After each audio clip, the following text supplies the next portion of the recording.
Thanks very much. Good afternoon, ladies and gentlemen. I have to say, Ed, that I'm jealous of this EU coordination space. I'm often jealous of the EU, although I'm not sure I'm jealous of the need to have to do so much coordination. But I also stand in great admiration of that wall of jerseys over there. I can't help thinking about my 3 soccer playing boys who would be in complete awe looking at that wall. And I probably shouldn't say that I'm a fan of the Spanish team, so I won't say that. But in any event, I'd like to thank Minister Davey for his welcome, and of course, my boss, Secretary Kerry, who is absolutely the leader on climate change that Minister Davey so graciously acknowledged.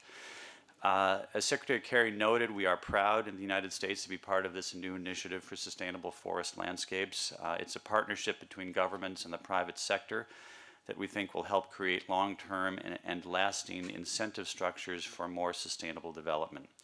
The $25 million that the United States plans to provide is part of the more than $250 million in planned total commitments being announced today. And this complements the more than $1 billion that the U.S. has put into REDD+ financing since the beginning of the Fast Start period.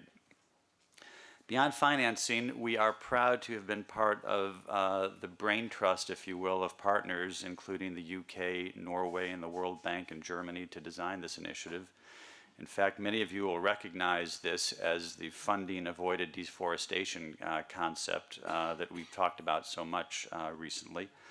And of course, the initiative is one of our key contributions to the Tropical Forest Alliance 2020, a key public-private partnership with the goal of reducing deforestation associated with the production of key tropical commodities.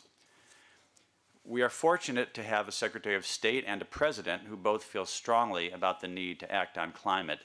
The President's Climate Action Plan highlights the importance of acting to halt deforestation as one of the priority areas for U.S. engagement internationally, and sustainable landscapes are one of 3 focal areas of U.S. climate finance. Secretary Kerry pointed out how important forests and indeed the whole land sector are for our atmosphere, for plant and animal biodiversity, and for our collective future. This is true for the United States too. Forests cover about 1/3 of our land and supply some 80% of our fresh water. We share, in fact, many of the same trade-offs facing developing countries: a growing population that places additional demands on resources, and potential economic trade-offs between forest protection and other land uses. As was the case in the United States, the agricultural expansion continues to be one of the leading drivers of deforestation in developing countries.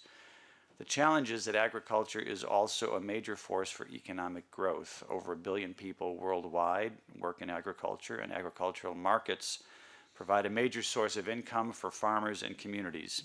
As demand for food, fuel, fiber, and fuels continues to grow, the importance of the agricultural sector will only continue to expand. And so we need to find new ways to foster increased agricultural production while continuing to protect standing forests and reduce greenhouse gas emissions. We very much hope that this new initiative can help break down the myth that we have to choose between either development or the environment.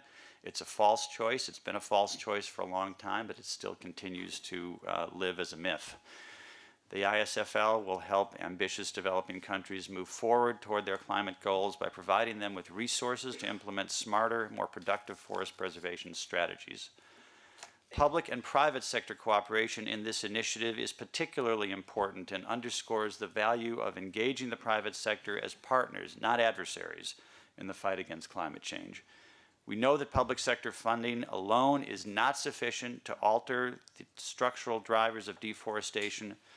We must also change the signals provided by the private sector to forest communities. The ISFL will support the groundwork necessary to implement REDD+ and support sustainable agricultural production through its grants, technical assistance, and purchases of emission reductions.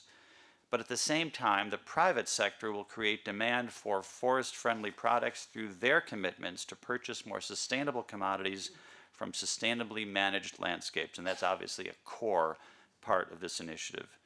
This combination of incentives creates a powerful dynamic where there is both upfront support for forest stewardship and demand-side pull for forest-friendly products.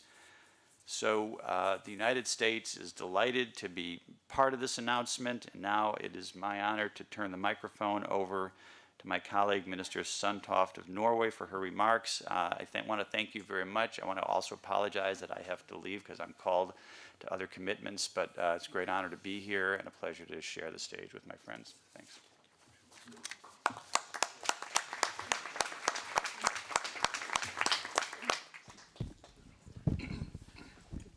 Ladies and gentlemen, Norway warmly welcomes the joint donor-partner dialogue on new innovative modalities for red finance. Today we are launching several new initiatives. First, I would like to congratulate Secretary Kerry, and I would like to commend the intellectual leadership for